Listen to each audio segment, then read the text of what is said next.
Hello, our viewers. Welcome back to the channel. And by the video title, you know what this video is about. It's been a long time, a few weeks since I did the NBA on like any news or anything, because you know the NBA season, the NFL season started, and the NBA season starts in a few weeks. But now we got a lot more news coming up. I'm trying to do probably at least do because the NFL season is on, so I'm probably gonna do like maybe some NBA videos, some basketball coverage, probably once a week. Maybe once a week, like on Fridays, like that when nothing is happening. On Fridays, maybe Maybe on Saturday too, occasionally too as well. Just try to keep it like that. But the Heat and Blazers and Damian Lillard, the saga continues with these guys. And then going, I don't know what's happening. I don't know if the trade is going to happen. With the Blazers and got things they're trying to figure out. They're trying to see if they want to trade Dame to the Heat, and the Heat might not have enough assets for the trade. And they also want to do may trade him to a different team. And Dame said, if you trade me to a different team, I'm not going to go there. And a lot of things been happening. But first thing first. Dame still wants to play for the Heat. It's been advocated a lot. We've seen that throughout the past months. His agent reported that he hadn't been saying anything too much himself because they threatened to fine him like that, of course. So his agent reported some stuff and saying that Dame only plays for the Heat. That earlier in the year he said Dame only play for the Heat. He only wants to be a Heat, and if anybody else was a trade for Dame, he don't want to play for your team, so don't even try to seek the trade. So he basically made it like where you just like have tunnel vision for just one team. You know, I'm a Heat fan. You know, having Damian Lillard on the team will be very good. Adding Damian Lillard to the squad, but at what cost? That's the main thing. At what cost? Which leads to my next question thing. Is it worth it to trade all your assets for Damian Lillard? I know a lot of guys are saying, well, Jimmy Butler is older. He's turning 34, I believe, and Damian Lillard 33. Bam Adebayo, of course, is still young. I think like 25, 26.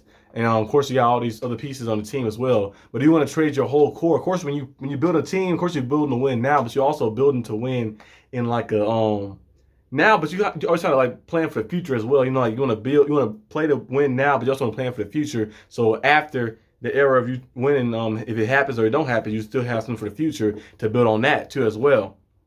I don't think the Heat want to trade everything. I know they said like something about Caleb Martin. I keep him. I keep of course, you know, Jokic won't know what they're going to be actually, and Yami Yaquez won't know who he's going to be either. So maybe they might be some great players, maybe they might not be great players. I think Jovic is going to be something nice though, but it's just like you want to trade everything for him, because if you trade like Tyler Hero, Jovic, Yami Yaquez, Caleb Martin, you trade a lot of draft picks that you got. You trade who else? There's everybody in there. Kyle Lowry in there too as well. You trade all those guys there. And you know, most time in the playoff time, you know, those role players step up a lot. We've seen what happened to the Nuggets last year, how they won. They had two stars. They had Jokic. And they also had Jamal Murray. And both of those two stars was the centerpieces. Those the guys. And then they had a lot of people around who played their role perfectly. Aaron Gordon is, if he plays like that in the early season, he can put himself in an all-star game. And then you see Brown as well. You see the rookie they had there too as well. KCP too as well. All those guys play collectively well. And you know, you don't really have to go out there and build that super duper team where everybody starts the lineup. Because sometimes having more depth can be better. You seen the Celtics last year. Celtics is a good team, and they added Kristaps Porzingis to their squad. I still feel like Marcus Smart, losing him is going to hurt, because the mentality he brought to the game and the way he set the tone out there and bring the energy and the leadership that he has. But maybe somebody else will step up in that role. But you also want to have depth. You saw the Celtics. I know they haven't won a championship in a while, but they always see themselves like around the conference championship and always around like that play. And the Heat has been there for the past 3 of the past 4 years, and the reason why, because they've been building off through depth. Like they might not have of course, the Heat and the Celtics got Jason Tatum and Jaylen Brown, but the Heat had Jimmy Butler and Bam, who are the star players right there. They might not be recognized as some of the best in the league. They're great players though, of course, but they have a lot of depth of guys. You know, you got Tyler Heroes. You had the when we did have Gabe Vincent and the Max Strus. We had Goran Dragic too at first. You know, Jay Crowder and all those guys. You always had a lot. Caleb Martin. Always had a lot of guys to rely on and lean on. Duncan Robinson too as well. But if you trade all those guys away and you just kind of like say, I'm gonna sign a lot of vet minimum guys and bring some guys on, it might help you sometimes, but sometimes it might hurt you in the end, especially if you don't win the championship, because in the future, you're going to be like, okay, I traded everybody away.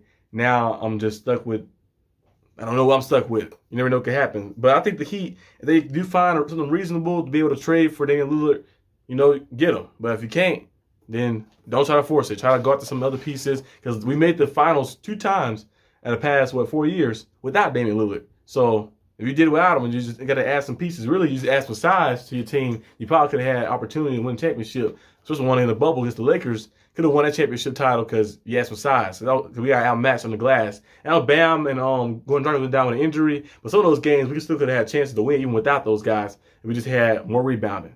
And then this past one against the Nuggets, we had more rebounding. I think that probably had an opportunity, because most of the games, if you look at them, besides that first game was a blowout, but all other games, if you looked at it, when we won one game that was close, and a lot of other games was very, very close. It came down to the fourth quarter every time. And the Heat lost because they got beat on the glass. So maybe you add more size and add more those guys to the roster, and add a 3-and-D type guy. That probably help you out a lot. And you might not need to trade for Dame. But if you do trade for Dame, hopefully you can keep as much as possible. Another thing too, Damian Lillard said that if he was to get traded to another team, and he was gonna ask for another. He was gonna still ask for a trade to the Heat. He was gonna play for that team. So a lot of teams are looking at it like, I don't want to trade my assets over and get Dame, and he don't want to play for me. Then I got to retrade him again as well, and I'm just wasted some trade value and got bamboozled basically in the trade. So a lot of things is occurring, happening and going on in the NBA. The NBA about to get started. The NFL season is very hot right now and going crazy too. So the world of sports is going crazy. College football, you got NFL football, you got NBA basketball, WNBA basketball as well. The playoffs is going on. We've seen the Las Vegas Aces advance. Connecticut Sun just advanced today by beating the Minnesota Lynx. We also seen the Dallas Wings advance after they defeated Atlanta Dream. And then we've seen who has played the Liberty. The Liberty advanced as well. So it's a lot of teams. The Liberty are 32-8. Las Vegas Aces are 34-6. Those are some of the favorites to win it all. Asia Wilson is a beast. Kelsey Plum, Chelsea Gray, all those players on that team are very, very good. So we're gonna see what's gonna happen. For that, there's a lot of sports news going on, so get ready and prepare. I'm gonna try to cover as much as I can on the channel, but NBA season is about to be very crazy. But the Heat and Blazers and Damian Lillard stuff is still going on. We don't know what's going to happen, and a lot of people predicted the trade might happen probably in close to the end of the deadline. Maybe they might build it up, wait to then, because eventually the Trailblazers will be like, okay, he's not coming in and play with us. We can go ahead and get rid of him because we just kind of wasting money a little bit. And the trade might happen close to the end right there. And that would be a good trade to happen then. But it also might hurt a little bit because you have a full time to build the chemistry up as well. But if Dame gets traded that way, that'd be crazy too. But let me know in the comment section down below what you guys think is going to happen. That's all I got for this video today. Hope you guys enjoyed the video. And I'll see you guys next time on the channel. Peace out.